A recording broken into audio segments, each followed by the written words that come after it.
Hello student, आपका Ajit APC math class में स्वागत करता हूं। आज हम आपको इस क्लास में बताएं क्लास 10 गणित अध्याय 3 प्रश्नावली 3.5 का क्वेश्चन नंबर 1 बताऊंगा। देखिए प्रश्न क्या कह रहा है। निम्नरेखिक समीकरण के युग्म में से किसका एक अद्वितीय हल है, किसका कोई हल नहीं है, या किसका अपरिमित रूप से अनेक हल है। अद्वितीय हल की स्थिति में उसे वर्ज गुणनखंड विधि से ज्ञात कीजिए। जब अद्वितीय हल होगा, क्या है ये अद्वितीय है, जब अद्वितीय हल की स्थिति में आपको वर्ज गुणनखंड विधि से हल करना है। जब इस किसका कोई हल नहीं, जब किसका कोई हल नहीं तो आपको हल नहीं करना है। ठीक, अपरिमित रूप से अनेक हल हैं तो भी आपको वर्ज गुणनखंड विधि से हल नहीं करना है। अद्वितीय हल की स्थिति में आपको वर्ज गुणनखंड विधि से हल करना है। ठीक, तो आपको समझना होगा कि कब अद्वितीय हल होता है। देखिए जब a1/a2 बराबर होगा b1/b2 तो क्या होता है, अद्वितीय हल होता है। क्या होता है, अद्वितीय हल होता है, समझ लीजिए। ठीक, जब a1/a2 बराबर होता है b1/b2 बराबर होता है c1/c2 तो क्या होता है, अनंत हल होता है। जब a1/a2 बराबर हो b1/b2 बराबर नहीं है c1/c2 तो कोई हल नहीं होता है। आप समझ जाइए। जब आप a1/a2 b1/b2 c1/c2 ज्ञात करें, जब a1/a2 बराबर नहीं होगा b1/b2 इस प्रकार का होगा तो आपको वर्ज गुणनखंड विधि से हल करना है, अन्यथा हल नहीं करना है। वही आपका आंसर हो जाएगा। ठीक, तो चलते हैं हम क्वेश्चन नंबर 1 को, इस क्वेश्चन को सॉल्व करते हैं। देखिए हमारा पहला क्वेश्चन, आपको लिख लेना है हल।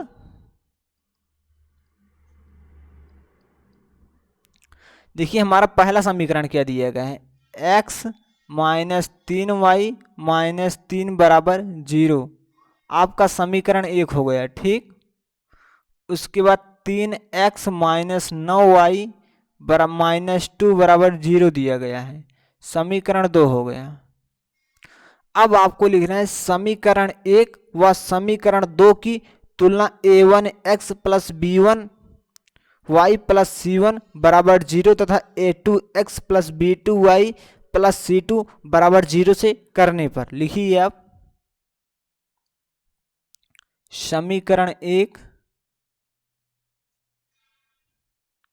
समीकरण 1 व समीकरण 2 की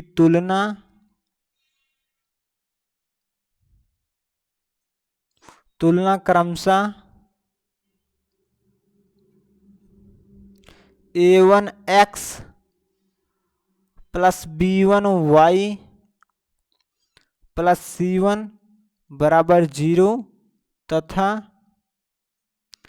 a2x plus b2y plus c2 बराबर 0 से करने पर।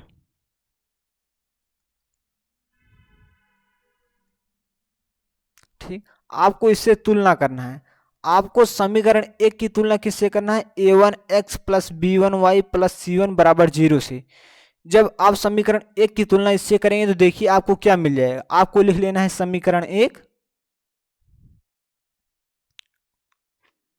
समीकरण देखिए आपका 1 क्या है, समीकरण 1 क्या है, x माइनस 3y माइनस 3 बराबर 0।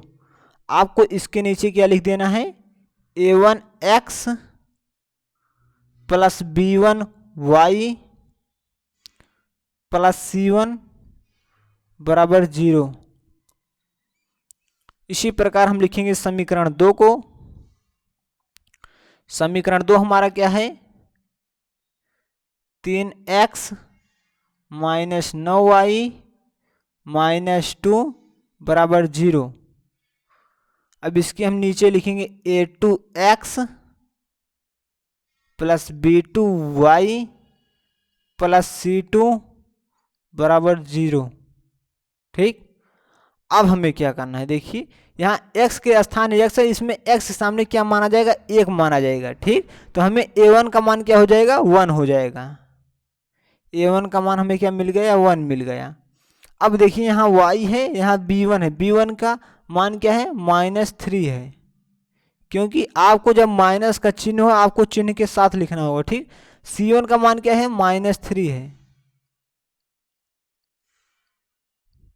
इसी प्रकार a2 का मान क्या हो जाएगा, a2 का मान हो जाएगा 3 हो जाएगा। और b2 का मान क्या हो जाएगा, -9। और c2 का मान क्या हो जाएगा, -2। ठीक। आपको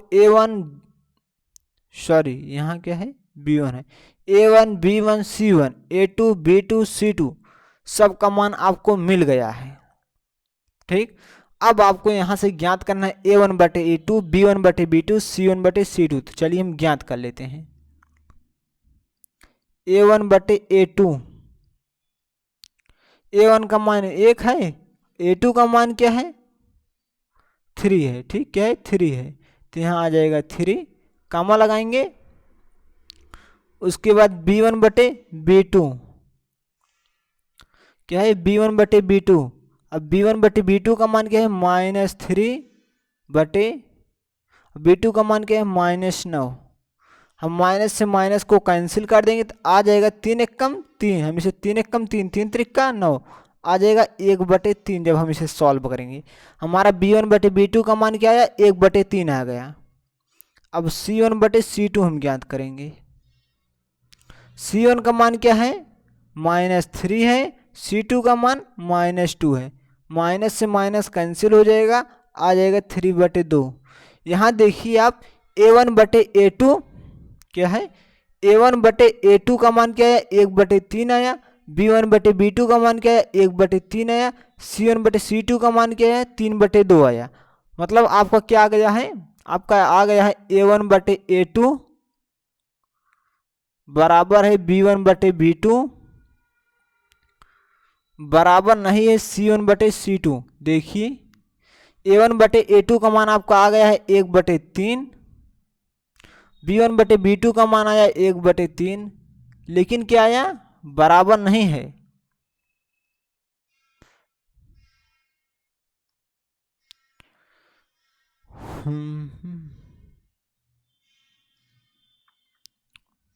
बराबर नहीं है। ठीक। अब हम देखते हैं, इसका मान 3/2 आ गया है। क्या है, 3/2 आया।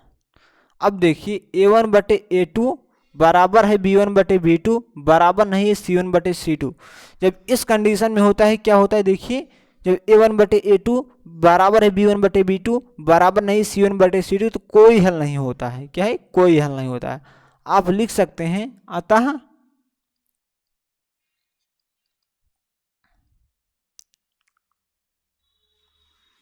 अतः दिए गए रैखिक समीकरण के युग्म का, अतः दिए गए रैखिक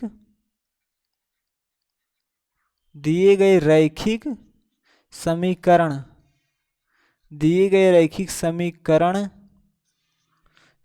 अतः दिए गए रैखिक समीकरण के युग्म का कोई हल नहीं है, कोई हल नहीं है। ठीक, कोई हल नहीं है, कोई हल नहीं। अगर अद्वितीय हल होता तो हम इसे वर्ज गुणनखंड विधि से हल करते। इसका कोई हल नहीं है तो हम इस क्वेश्चन को हल नहीं करेंगे, यही हमारा आंसर हो जाएगा। इस प्रकार से हम क्वेश्चन नंबर 2 को सॉल्व करेंगे। चलिए क्वेश्चन नंबर 2 को देख लेते हैं। क्वेश्चन नंबर 2 देखिए, 2x प्लस वाई बराबर 5 है, 3x प्लस 2y बराबर 8 है। देख सकते हैं क्वेश्चन 2 हमारा यही है। ठीक, 2x प्लस वाई बराबर 5 है, 3x प्लस 2y बराबर 8 है। ठीक, क्वेश्चन 2 है। देखिए क्वेश्चन 2 को आपको लिख लेना है हल।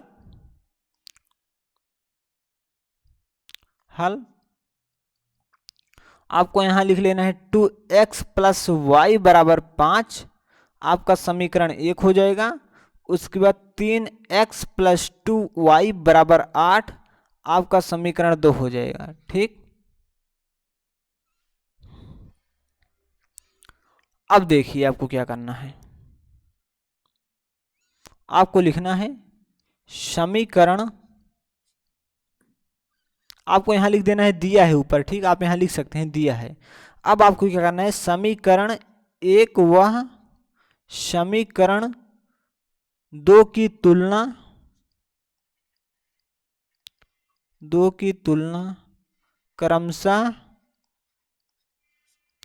a1x plus b1y plus c1 बराबर 0 तथा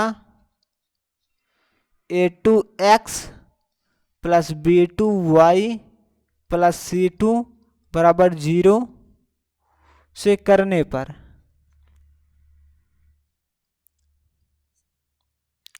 हम इसकी तुलना करेंगे। देखिए क्या आता है, यहाँ हम लिख लेंगे। देखिए हम समीकरण 1 जो हमारा है, हम इसे इस प्रकार लिख सकते हैं। क्या, हम इसे लिख सकते हैं 2x प्लस वाई माइनस 5 बराबर 0 लिख सकते हैं ना। हम 5 को बराबर के उस साइड भेज देंगे तो यहाँ 0 बचेगा बराबर की इस साइड। ठीक, हम इसे लिख सकते हैं 3x प्लस 2i माइनस 8 बराबर 0। ठीक, हम इस प्रकार से इसे लिख सकते हैं। अब हम इसकी तुलना करेंगे a1x plus b1y plus c1 बराबर 0। ठीक, इससे हम तुलना करेंगे। देखिए यहाँ हम लिखेंगे पहला समीकरण हमारा क्या है, 2x प्लस वाई माइनस 5 बराबर 0। यहाँ हम लिख लेंगे 2x प्लस वाई माइनस 5 बराबर 0। हम इसके नीचे लिखेंगे a1x plus b1y plus c1 बराबर 0। उसके बाद हम क्या लिखेंगे, यहाँ लिखेंगे 3x प्लस 2y माइनस 8 बराबर 0। यहाँ आ जाएगा a2x plus b2y plus c2 बराबर 0। अब देखिए यहाँ हम सॉल्व करेंगे तो क्या आ जाएगा। देखिए यहाँ a1 के स्थान पर क्या आ जाएगा, 2 आ जाएगा। b1 के स्थान पर क्या माना जाएगा, यहाँ y के सामने 1 माना जाएगा। यहाँ तो b1 का मान क्या हो जाएगा, 1 हो जाएगा। c1 का मान माइनस 5 हो जाएगा। यहाँ देखिए a2 का मान क्या हो जाएगा, 3, और b2 का मान क्या हो जाएगा, 2, c2 का मान क्या हो जाएगा, माइनस 8। ठीक, अब हमें ज्ञात कर लेना है a1 बटे a2, b1 बटे b2, c1 बटे c2। तो चलिए हम ज्ञात कर लेते हैं। जैसे हम यहां लिखेंगे a1 बटे a2, तो a1 का मान 2 है और a2 का मान क्या है, 3 है। कामा लगाएंगे, लिखेंगे b1 बटे b2। अब b1 का मान 1 है और b2 का मान 2 है। अब ज्ञात करेंगे c1 बटे c2। देखिए c1 बटे c2 क्या है, c1 का मान माइनस 5 है और c2 का मान माइनस 8 है। माइनस से माइनस कैंसिल कर देंगे तो आ जाएगा 5 बटे 8। चलते हैं हम अगले पेज पर। यहाँ देखिए a1 बटे a2 का मान 2 बटे 3 है, b1 बटे b2 का मान 1 बटे 2 है। तो मतलब a1 बटे a2 बराबर नहीं है b1 बटे b2। आप यहाँ लिख सकते हैं a1 बटे a2 बराबर नहीं है b1 बटे b2, क्योंकि a1 बटे a2 का मान क्या है, 2 बटे 3 है इसका मान। इसका मान क्या है, 1 बटे 2 है। इसका मान 1 बटे 2 है। ये बराबर आपस में नहीं है। ठीक, ये जब बराबर नहीं है आपस में तो क्या हो जाएगा, अद्वितीय हल होता है। देखिए यहाँ जब a1 बटे a2 बराबर नहीं b1 बटे b2 तो क्या होता है, अद्वितीय हल होता है। ठीक, जब अद्वितीय हल है तो आपको वर्ज गुणनखंड विधि से हल करना है। ठीक, आप यहाँ लिख सकते हैं अतः दिए गए रैखिक समीकरण का युग्म अद्वितीय हल है।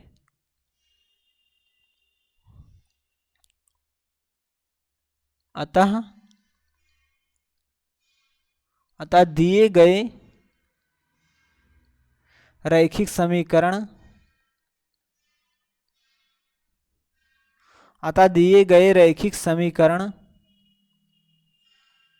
अतः दिए गए रैखिक समीकरण के युग्म का अद्वितीय हल है। क्या है? अद्वितीय हल है। ठीक, अद्वितीय हल है तो हम इसे वर्ग गुणनखंड विधि से हल करेंगे। आपको यहां लिखना है समीकरण 1 और समीकरण 2 से। समीकरण 1 व समीकरण 2 से। समीकरण 1 व समीकरण 2 से। समीकरण 1 आपका क्या है? देखिए समीकरण 1 आपका क्या है? 2x प्लस वाई माइनस 5 बराबर 0, हम यही लिखेंगे। ठीक, क्या लिखेंगे? 2x प्लस वाई माइनस 5 बराबर 0, आपका ये समीकरण 1 हो जाएगा। ठीक, 3x प्लस 2y माइनस 8 बराबर 0, 3x प्लस 2y माइनस 8 बराबर 0 हमारा समीकरण 2 हो जाएगा। ठीक, अब आपको लिखना है वरज गुणनखंड विधि से। क्या है? वरज गुणनखंड विधि से।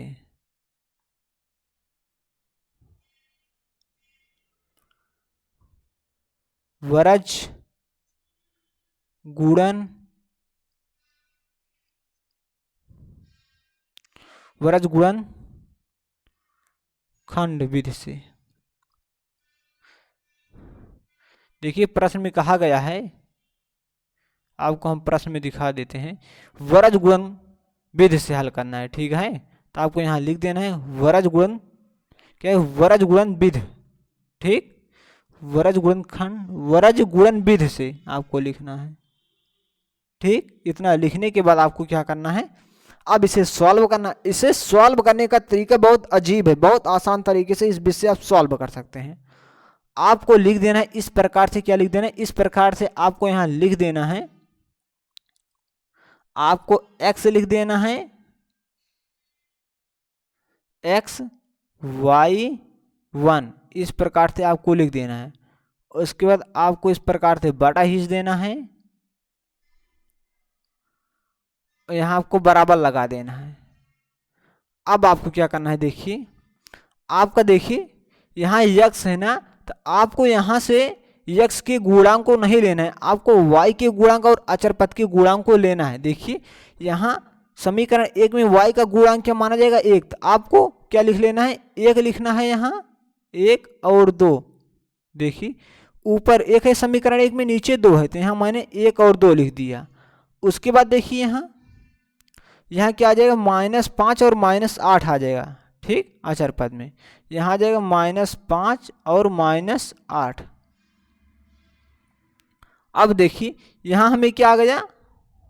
यहाँ y आ गया है ना, तो अब की आपको y के गुणांकों को छोड़ देना है। y के गुणांक को हम छोड़ देंगे, हम लिखेंगे अचर पद। क्या है? अचर पद को और x के गुणांक को। चलिए अचर पद क्या है? -5 और -8 है। -5 और -8 है। उसके बाद क्या है? x का गुणांक क्या है? 2 और 3 है, हम यहां लिखेंगे 2 3 इस प्रकार से। ठीक, अब आपको क्या करना है? अब इसी प्रकार हम अचर पद है ना, अचर पद हमारा 1 है, इसका गुणांक हम क्या लिखेंगे? आपको इस प्रकार से सारे क्वेश्चन में यहां लिखना है xy1। ठीक, इस प्रकार से आपको लिख देना है, और जिस प्रकार मैं गुणांक लिख रहा हूं इस प्रकार से आपको गुणांक लिखना है। अब देखिए यहाँ 1 है ना, 1 हमारा क्या माना जाएगा? अचर पद माना जाएगा।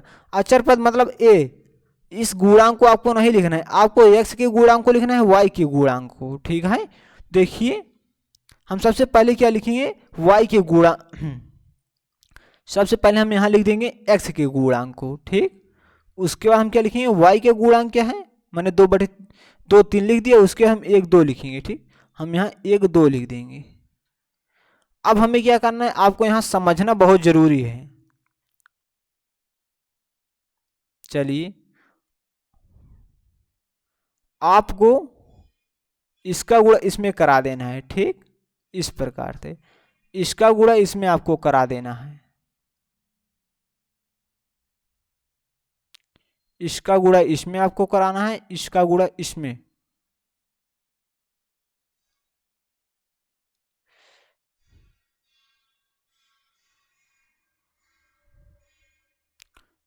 सॉरी, यहाँ आपको बटा नहीं लगाना है, ठीक। इस प्रकार से पाई नहीं रहेगा, यहाँ सिर्फ आपको इस प्रकार यहाँ लिख देना है, ठीक।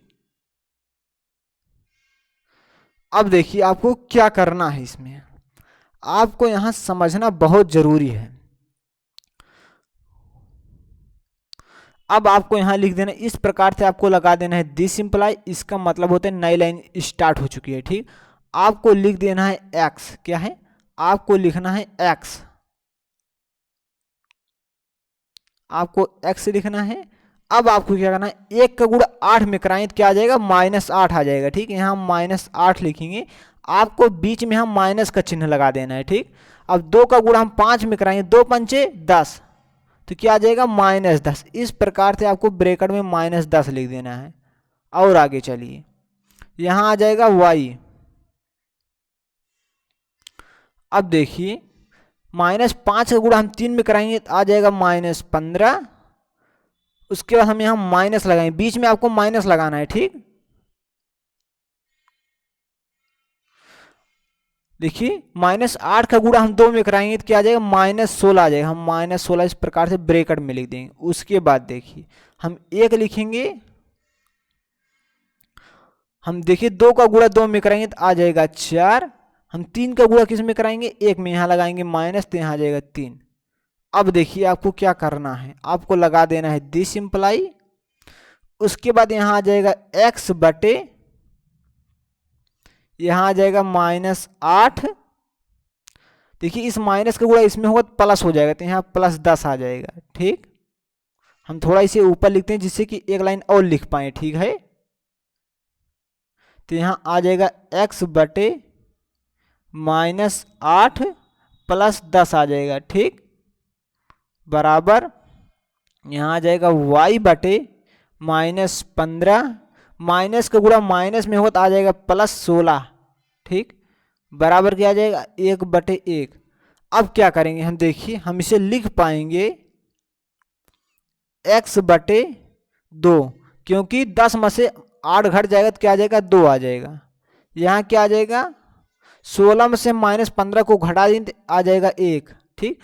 आपको कैसे जानना है, देखिए यहाँ प्लस है यहाँ माइनस, दोनों चिन्ह का गुणा करें, प्लस गुणे माइनस बराबर क्या होता है, माइनस, मतलब घटेगा। तो हम 10 में से 8 को मैंने घटा दिए, यहाँ आ गया 2। उसके बाद यहाँ देखिए प्लस गुणे माइनस बराबर क्या होता है, माइनस, मतलब घटेगा। 16 में से मैंने 15 को घटा दिया गया 1। अगर यहाँ माइनस कब आता है, जब बड़े के साथ माइनस का चिन्ह होता है, यहाँ बड़ा 16 इसके साथ प्लस का चिन्ह है, ठीक, बराबर आ जाएगा 1/1। हम चलते हैं अगले पेज पर। अब यहाँ आ जाएगा आपका x बटे 2 और क्या है, बराबर y बटे 2, y बटे क्या है 1 है। उसके बाद अचर पद क्या है 1/1। अब आपको क्या करना है, आपको एक बार क्या करना है, अब देखिए आपको लिख देना है, अब x बटे 2 बराबर आपको क्या लिख देना है, 1/1, ठीक। आपको जो x बटे 2 रखना है, उसके बाद अचर पद लिखना है, ठीक, एक बार। उसके बाद क्या लिखना है, आपको y बटे 1 लिखना है। उसके बाद आपको बराबर 1/1 लिख देना है, ठीक। अचर पद को मतलब आपको x के साथ लिखना है, एक बार y के साथ लिखना है, जिससे कि आपका x का मान आ जाए और y का मान आ जाए। देखिए जब हम यहाँ से देखिए एक जो है इस साइड भाग कर रहा है, बराबर के इस साइड आएगा तो गुणा करेगा, तो यहाँ आ जाएगा 1x, तो मतलब x ही आएगा। और देखिए 2 क्या है, इस साइड भाग कर रहा है, बराबर के इस साइड आए तो गुणा करेगा, गुणा हमेशा ऊपर होता है, तो यहाँ आ जाएगा 2, मतलब आपका x का मान 2 आ गया, ठीक। अब देखिए जो एक इस साइड क्या है भाग कर रहा है, बराबर के इस साइड है, तो y में गुणा करेगा तो आ जाएगा, मतलब 1y, मतलब y आ जाएगा। एक जो है इस साइड क्या कर रहा है, भाग कर रहा है, बराबर के इस साइड जगह ऊपर गुणा करेगा तो आ जाएगा 1, ठीक। 1 का गुणा 1 में होगा तो 1 ही आएगा। देखिए x का मान 2 आ गया, y का मान 1 आ गया। आप लिख सकते हैं, अतः x बराबर 2 तथा y बराबर 1 है। तो आपका पहला क्वेश्चन और क्वेश्चन नंबर 2, देखिए मैंने इस क्लास में मैंने क्वेश्चन नंबर 1 और क्वेश्चन नंबर 2 को सॉल्व कर दिया है। अगली क्लास में हम क्वेश्चन नंबर 3 और क्वेश्चन नंबर 4 को सॉल्व करेंगे। हम समझते हैं कि यह क्लास आपको बहुत आसान तरीके से समझ में आया होगा। यदि आपको यह क्लास समझ में आ गया है तो इस वीडियो को कर दीजिए लाइक और चैनल को कर लीजिए सब्सक्राइब, जिससे कि नए क्लास का नोटिफिकेशन आपके पास सबसे पहले पहुंचे। तो हम इस क्लास को यहीं स्टॉप करते हैं। वीडियो देखने के लिए धन्यवाद। मिलते हैं अगली क्लास में, तब तक के लिए नमस्कार।